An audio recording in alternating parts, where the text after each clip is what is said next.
Sissa fl-2024 inħarġu aktar minn 800 multa minn Transport Malta wara li nstab li kontratturi kisru l-liġi jew naqsu fl-obbligi tagħhom skont il-permessi li jinħarġulhom waqt xogħlijiet li kienu qed jagħmlu fit-toroq Maltin u Għawċin.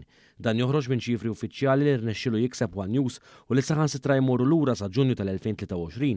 Fil-fatt minn Ġunju sa Diċembru sena ilu kienu nħarġu 760 taħrika.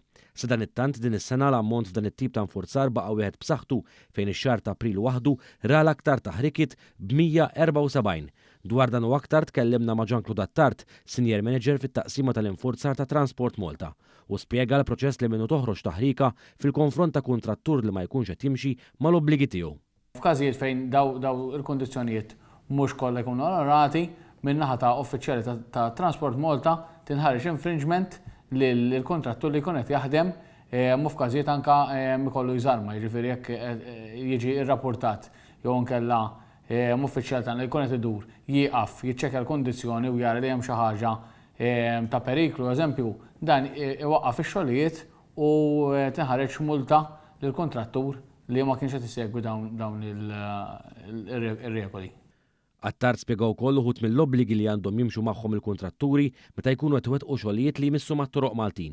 Fost oħrajn dawn jinkludu l-bżonn li jkun hemm uffiċjal ta' Transport Malta f'każ li jingħalqu toroq, speċjalment dawk arterjali.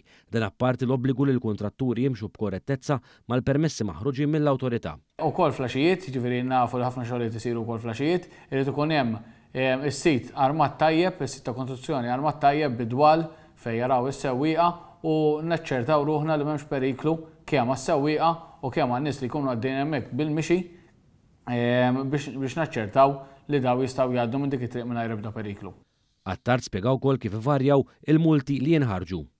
Bħala multi ivarjaw, ġifieri għandek multi fejn qed tagħmel obstruction għax qed tagħlaq it-triq u mbagħad hemm kundizzjonijiet oħra li ma jiġux segwiti fejn il-multi jammontaw anke eluf ta' liri. Sa dan it-tant Attard iċċara li f'ċertu stanzi jkun hemm bżonn ukoll il-permessi tal-Kunsill Lokali bl-approvazzjoni ta' Transport Malta nnifisha.